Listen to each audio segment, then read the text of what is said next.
เอาไว้ประเพณีทั้งทุกกำทุกไฟรับทางงานทั้งของเองทุกชายไหลออกแม่นทุกเกียร์ลงมาไม่บังน้ำไทยมีสัมพันธ์ไม่อีกกับประเทศต่างๆทั้งได้กายเขาบังอีกบ้านทำมาแล้วบ่ยัดดี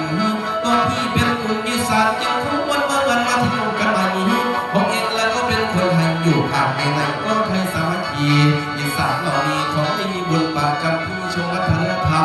มุขเอกฟังเทศฟังธรรมพระใบกำลังอยู่ทุกเมืองจำเรื่องช่างโต๊ะไหลบ่างเท่านั้นฟังหมอลำบวนเมาและสาวน้ำเตยละส่วนชนเขาอ่อมันเสียกันสวรรค์บ้านเมืองเรื่องล้อมพ่อแม่พี่น้องพ้องเขาพี่นี้อีสานเรามีของดีบุญบาจำที่ประเพณีทั่วนั้นทั่วทุกเรื่องอีสานไทยอยู่ใส่เนื้อจะกลับขึ้นมาอยู่ใส่เนื้อจะกลับขึ้นบ้านขึ้นอีสานมันหุ่นบอกเก่าพ่อกับแม่ค่อยถัดเก่า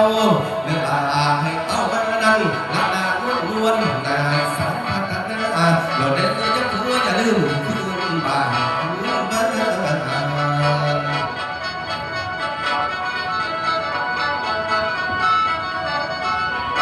น้อง